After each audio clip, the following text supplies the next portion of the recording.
It's 10 o'clock in the morning. Hello, everybody. You're watching Fox Local Live.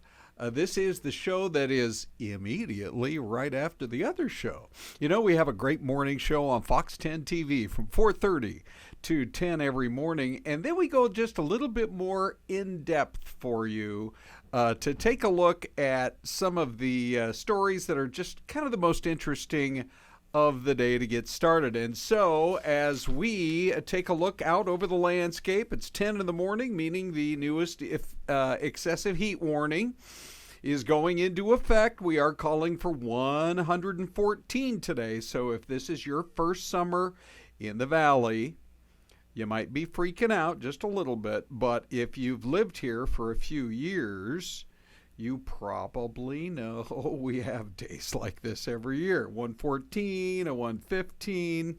So you got to respect the heat. Try to not spend too much time outside. But hey, we'll make it through. In fact, we have a couple of below 110 days in the forecast coming up. For Saturday and Sunday, both at 107. So good morning, everybody. I am Ron Hoon. This is where we get a chance to spend a little bit more time with you once the morning show is over. So for those of you who love our morning show and still have a little bit of time to sort of chill and relax here in the mid part of your morning, that's why we're here. Hey, also, the deadline has come and gone. So did Robert F. Kennedy Jr. make the debate stage or not? We have the answer now. Plus, we know what the two candidates are doing to prep, and it's really interesting. Also, the number one road trip in the country is right here in Arizona. We will tell you what road topped the list of a national survey of the top 100 in the USA, and we're pretty fortunate here. Also, Celeste and I will reveal our favorites for road trips here in Arizona. But let's start with pictures for you. I'm not quite sure. I got to check with Dino Fazzini here, my wizard on the live cams. I'm getting these images in here, but I know he was going to try to get me a shot of the White House. So, Dino, if you're watching and you know how we can pull up the shot of the White House, go for it, friend. But I will just tell you that the big story this morning in the world of politics did RFK Jr. He got very close. In fact, we knew that in the last few days. Was he close enough to qualify for the debate, which is now a week away in Atlanta? By the way, I checked the time. It's going to be at 6 p.m. our time next Thursday night. He did not make it because, according to CNN, he fell shy, although not by much, for the ballot qualification of necessary polling and possibly for getting on a certain number of state ballots. Keep in mind that the debate commission, which has been around for a long time, had no say in this. Both the Biden and Trump campaigns set their own rules. I think they wanted to make it such that it looked like they were giving him a chance, but not a very good chance. And that's really the way it's set up. He had to have a total of 15 percentage points in 4 nationally recognized polls, and he didn't hit it. Now, I'm just looking into this here. He had to get that done by today, June 20th, and he has received 15% in 3 of those qualifying polls, but he had to have 4. So it's almost like they knew. I mean, if you're in that group, that there's a theory out there that neither Biden nor Trump wanted to share the stage with him. That if they had said you needed to be in 3 polls instead of 4, that would have certainly helped his cause. So it's you have that, plus, is he on enough states? His campaign says he's now qualified for almost half of all states with a combined 310 electoral votes, though not all of them have confirmed that yet. California, which of course is the biggest prize on the electoral map and has gone blue in every 4-year cycle since, I think, Ronald Reagan back in the 80s. I'm trying to remember, was there a George Bush in there? Anyway, they're not even going to certify until August 29th. So the bottom line is RFK is not going to be on the debate stage, which then raises the question, what about the two who will be there, 6 p.m. next Thursday night? Well, I've been looking into that, and so Biden is holed up, and we don't know for how long. They realize how important. I mean, I honestly feel like this is a bit of a make or break for the Biden campaign. Some of the videos that have been out there lately where he appears to freeze up are not exactly flattering. And I think expectations are low. And if he stumbles or freezes up, and just starts staring or smiling at the moderator, I mean, that would be a bad look. But he frequently, kind of outperforms low expectations in these debates. So he's at Camp David. Will he spend a lot of time there? We're not quite sure. I did read one thing today that said it's possible he may actually fly straight from Camp David to Atlanta, where they're going to be having the debate. But he's meeting with advisors, some of his tried and true, the guys who he has worked with for a long time, and going over a lot of different briefing papers and all of that type of thing. So we shall see how that works out for him. As far as Donald Trump goes, it's been a little bit more of an informal situation with him while he meets with people, kind of killing two birds with one stone here. He's also been meeting with people who are on his short list for vice president, and using those meetings to, kind of not do like a formal look at the, a debate prep, like a mock debate, but going one-on-one with them, I guess, on some of the big issues. I mean, we're talking about names like J.D. Vance, the Ohio senator, Marco Rubio, the Florida senator, have met with him as all part of his decision-making process for vice president, but also a good chance for him to get input on what to focus on in the debate. So really fascinating to see what is going on there, that's for sure. But at the same time, I also should just bring up this latest poll to give you a little additional information in terms of what's happening when it comes to the actual status of the race right now. It looks to me like, hang on just one sec, I got to communicate with our live control people.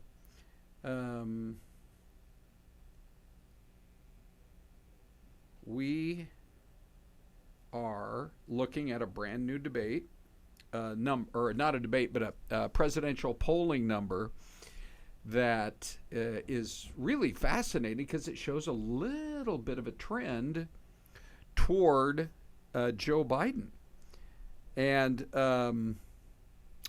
it's a Fox poll. Some people, all of these national news organizations, I mean, they are going to put together respectable polls because their credibility is on the line. So you might think that a New York Times poll might favor one candidate, or NPR. You might think that a Fox poll might favor a different candidate, but that's just not the case. I've been looking at these polls forever.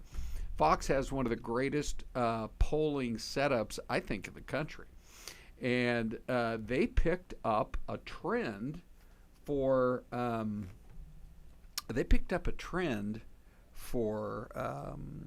Biden by 2 points. First time he's actually led over Trump since last fall.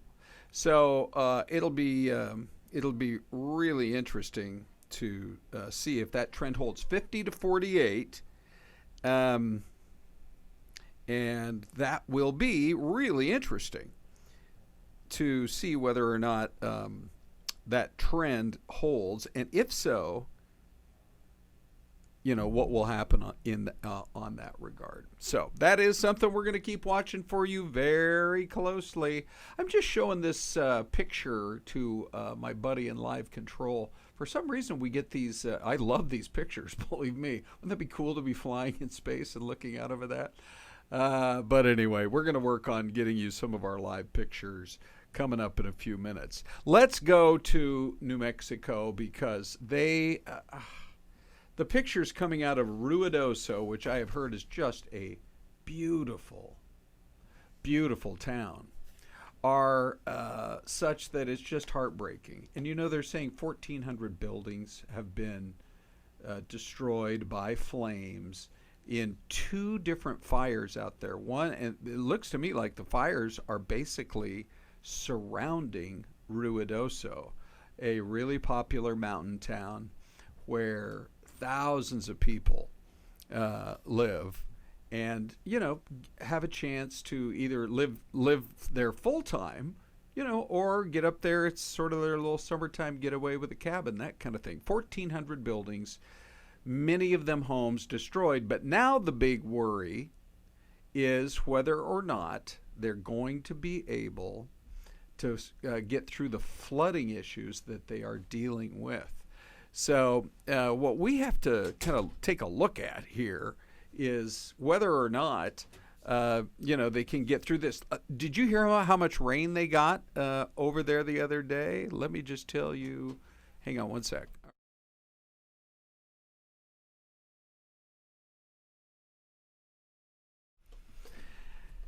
All right, so we are back, and basically you need the rains this time of year for fires that are that destructive. You need those rains. But I've seen pictures now of flooding kind of sweeping through one mobile home park, really creating problems there. And so from what I've seen, the flooding actually has been strong enough the way it comes down. Remember Flagstaff, they've had to deal with this issue as well. And so the floodwaters just rip through a canyon where you have no foliage left. Normally, this doesn't happen until like the following season, but they got 2 to 4 inches of rain around Ruidoso yesterday. So the flooding has caused problems. And then at the same time, they've had other issues now with all that rain. Hopefully these rains will knock out the fires, but it's still just been so devastating. A lot of people are going to have to rebuild, and that community has to think about how long it will take to really get back to that beautiful life they once had. All right, best wishes and prayers to the folks around Ruidoso, New Mexico.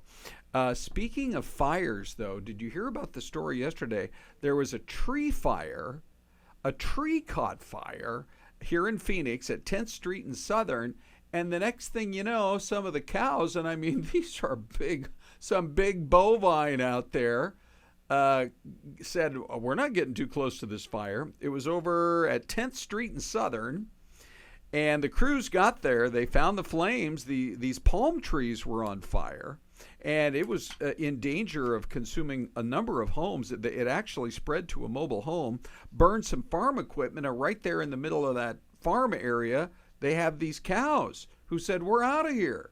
From what I understand, the crews were out there. They were able to corral them, get them back where they were supposed to, while fire crews went to work and got this fire knocked down. Anytime you're right in the heart of the urban area at 10th Street and Southern, it's a dangerous situation. There's no doubt about it, because homes are packed in there. And anymore, it seems like in a lot of neighborhoods, the size of lots are so tiny that one home you can almost reach out and touch the next house. It might be 10 feet away or closer. So it is definitely a concern for firefighters. They did a good job. They knocked down the fire. The cows all came through the situation just fine, and everybody ended up all right, except for that one mobile home, that's for sure. All right, we are going to take a quick break right now. There we go with a beautiful view of one part of the USA, our Dean Fazzini there on the cam. We'll be back with a quick break, including, all right, we had cows on the loose in Phoenix, but did you hear about the llamas on the loose here many years ago? Llama drama? Well, now Ohio has camel drama. It's coming right up. And we're back. Celeste joins us. Well, good morning, Celeste. Good morning, Ron. It's good to see you back, buddy. Yeah, thanks very much. Yes. Okay, so this, we always take a 2-minute break for our partners down the line. And then we come back and I look at a picture like this. I can't believe I didn't recognize immediately where this was, because that's up in eastern Washington. Oh. Right where I was born and raised. What river is that? In Wenatchee and Omak. That is the mighty Columbia River, and it's Richland, Washington. Oh, wow. Yeah. So if you ever hear somebody say, "Oh, I'm going up to the Tri-Cities." Yes, I do. I have heard that before. Do you know what the 3 cities are? I'm guessing one's Richmond. Richland, Richland. yes. Which, by the way, Richland, that's where the Hanford nuclear facility is, where they helped to build the nuclear bombs that ended World War II. And so Wenatchee, where I grew up, our rivals were Richland. Oh. We were the Wenatchee Panthers. Richland are the Richland Bombers. Oh, because the they bombers. built the bomb there. Interesting. Really what interesting. A cool piece of history. So what are the other 2 cities in the Tri-Cities? Well, I'll tell you. Okay. Because you don't want to guess, do you? I'm all ears. Okay. Kennewick Okay. and Pasco. And I think that is a small TV market. It is a small Right? market. Yeah, it's a joint market with Yakima. Yes, and they call it the Tri-Cities too. Yeah, you're right. Yeah, I think we have a Fox station there. Yeah, I think we do. Anyway, here she is, everybody. Celeste, glad to welcome you to the microphone. We Thank you, had Ron. llama drama here in Arizona many years ago. I do remember that, yes. But now we have had camel drama in Ohio. Check it out. Camel on the loose at a theme park. This is crazy. Did you guys have this story this morning? No, we did Okay. not. Yeah. So it happened at Cedar Point, which is home to some amazing roller coasters. And it's about halfway between Cleveland, Ohio. Ooh, do I have a picture of Cleveland? There it is. Dino is the best. We go to Ohio for this great view. By the way, the main airport is out there south of town, but they have that little airport that's right on the lake. I always thought that would be so beautiful Is to that fly kind into. of like a barrier there in the water? What is that? Do you see that in the middle of the water? Yeah, I do think it is. It's some sort of... It's like a net to keep the sharks out. Yeah, it's a shark net, Celeste. They have that in South Africa. On the waters, they have a lot of shark net? sharks. They have a shark net out Really? there. Well, yeah. if it gets much worse in Cali, they're going to have to start putting shark nets up out there, huh? Don't even get the people in Newport all up in arms about Oh, that my one. gosh, High I dollar know. city. Yeah, for sure. But anyway, why do we go to Ohio? Because we're talking about Cedar Point, which I think it's about a 90-minute drive or so from Cleveland over to that park, and people had to be shocked when they're lining up to get a hot dog or they're lining up to go ride a roller coaster that there is a camel. I think there were a couple of them that were on the loose. Who left the door unlocked? Oh, the I gate? thought you were going to hit us with a who let the dogs Dogs out. out. It could be who let the camels out. Some people are asking, did somebody accidentally or maybe not accidentally leave a gate open? Because, Celeste, this was a week ago when they had camel drama. And then a few days and there's a petting zoo right there. Mm-hmm. And then a few days later, they had goats escape and start meandering the park. Now, that's some kind of weird coincidence. Either correct? that or it's an employee who was quite upset at the zoo manager. Oh, yeah. I know how I'll get back at him. I'm going to leave these gates unlocked. It's just interesting. A lot of people were taking pictures. And Are they dangerous, I wonder? Like camels? Yeah, they can spit. Right? Well, Isn't yes, that they how can spit, but will they attack you or bite you? I don't think so, but I did see part of the video here where the camels themselves were actually jumping around. Camels are like very docile, They do seem like that. slow-moving creatures. And this one camel was jumping around like a horse that was a bucking bronco. Wow. That was weird. That is weird. And so they are still trying to piece it all together, but you'll be very happy to know that PETA has weighed in with their opinion. Oh, have you want they to hear really? the PETA statement? Oh, yes, please. Okay, here it comes. I was looking forward to this. Good. PETA urges, I have to be careful because I know they watch. PETA urges Cedar Point to shut down its wretched petting zoo. Okay, tell us how you really feel. It's wretched petting zoo.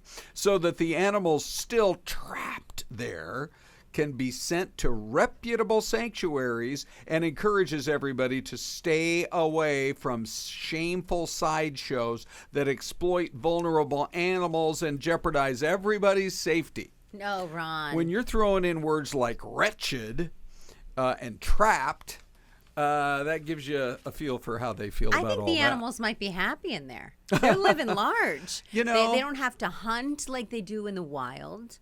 They don't have predators coming out there, after them. Like this camel, right? He's probably thinking, "Wow, this is a nice stroll. I got plenty more room." Sure, but and I don't have to go hunt. Like, what would be some of the animals like camels would hunt? I don't know, so like maybe a rodent or like something. a rodent or javelina, a predator, maybe wolves. A predator would be a lion. What if a lion was coming? I knew there are plenty of predators.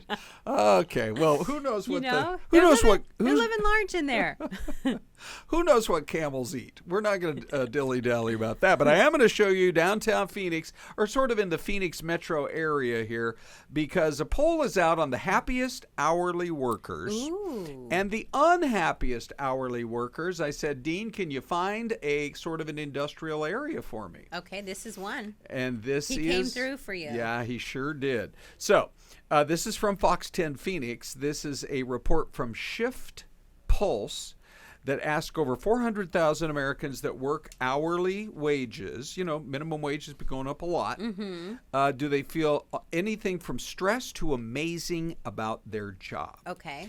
The retail sector stands out with the highest percentage of employees that feel amazing. Have you ever worked in retail in your career? I did. I actually Yeah. worked at like a Babies R Us. Oh, is that right? When I was in college, I had I had a crazy list of types of jobs. Yeah. But I actually really enjoyed it. It was like fun to kind of help people with the registry, and then I was gift wrap. You'd gift wrap things. You gift wrap. Yes, yeah. I gift wrap. That's a talent that I have not mastered. Imagine the paper cuts, right? Or dealing with the sure. Scotch tape, and then anyway. Right.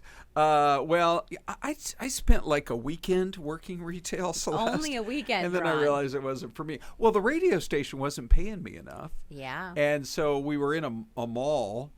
In an office building at the Tacoma Mall. So then you just went down the mall and just got a job. So I went to a department store and said, I'll sell men's clothes. Did you get a deal on your clothing? Well, no, because I only worked there for 3 days. And I'm like, I'm also not making enough here. And it's going to impinge on my future broadcasting career. Yes, so it all just sort of came and went. But anyway, let's just dig into a little bit more here. Oh, yes. Jeff cut that for us. Look at all these different workers and all these different fields. So employees feel amazing.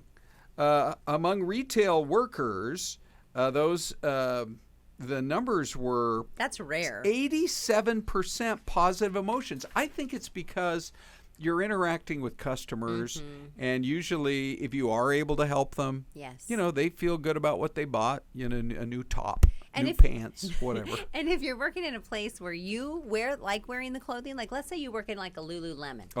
Okay, and you like to do yoga or you like to do bar workouts. Okay. You know what I mean? They all wear the clothes in the store. Yes. And then they get to see what's first. They get to shop the sales first. Oh, good point. There's the employee discount. I always think about the people that work in thrift shops. I'm like, you get to see all the goods come in quick. Yeah. Well, when you think about it, coffee shop workers, 90% said they felt positive emotions after the shift. I love that. Now, healthcare workers, you would think they do have high levels of stress, but they still feel amazing most of the time after their shift because you are truly helping people and saving lives. You are. Right? Yeah, my sister's a nurse. And she worked in the emergency room for Barrow for neurological. All right. And so she worked there for a while. Now she's in hospice. She loves her job. She said even if it's on hard days, she gets to help people and hear their stories. She loves sitting with like 90-year-olds and hearing stories. Yeah, I know your sister, Desiree, yes, and she is an amazing, amazing person. Yes. So, healthcare industry reported mostly positive emotions. 3/4 of people, as they leave their shift, said they feel amazing. Ron, the guy in the cubicle, he looks real happy. The guy in the top left. Upper left? Yeah, he looks like he doesn't know what to do next. He's like, I got a lot of extra time. You need me to fax something? I think he's looking like, I wonder if the boss would notice if I took a nice long break and went to the snack bar. Yeah, exactly. Okay, by the way, though, back to Dino's live shot here for you. Oh, well, we've already lost beautiful. that. But anyway, Dean's trying to keep up with me, everybody. They did say that supply chain workers are the least satisfied who work in warehouses. I think maybe sometimes you just sort of feel like you're just doing it over and over and over and over Same again. job. You don't get that positive interaction with the buying public. No, unless you're dealing with chocolate like Lucille Ball in that episode where she's like, there's like chocolate room just like moving down, in front of, she's like, let me just eat this and eat this. It's a good point, Celeste. Yeah. All right, we're going to make an executive call today here on the show after the show. Okay. We're going to hold the story till tomorrow of our favorite road trips in Arizona. First, I didn't have a chance to prep Celeste on that because you had a big promo shoot I today. did at 10 a.m. Second, we need a little more time than 30 seconds. But we are going to go to the live cam right now from Dino and the mystery cam. And Celeste, what do you think? Where would you guess this might be? You know what, Ron? I'm going to go... Yeah. I don't know, Utah or Idaho, maybe. Yeah. Because it's a little more arid. And it's got those foothills. Got the foothills. Do you see want to go Utah or Idaho? I'm going to go Utah. Okay. Do you want to guess a town? Like south of Salt Lake, I don't know, like Provo or what are Okay, those, like Ogden a Provo. or something like Yeah. that. All right. Now, Celeste is about to open the here. I'm not going to show you. Okay. You choose. All right. Choose. I'm going to say, Way off. and if I'm wrong on this, I'm going to be flabbergasted, Yakima, Washington, because my cousin Mike Hoon, the beloved Mike Hoon, lives in Yakima. Let's see what the answer is, Celeste. What do you got? Tampico, Washington. Oh, well, that's a little suburb. It's like, so you were right. Correct. It's like 6 miles away from Yakima. Anyway, Yakima, we love you. We hope everybody up there has been watching us today. Celeste, it's been very quick, but thank you for coming in. Thank you for having me, and thank you all for watching and hanging with us today. Don't forget, you can certainly, where is my, there, the mystery cam. I love the emoji. Yeah, I know. It's the new look. Anyway, have a great day, everybody. See you tomorrow.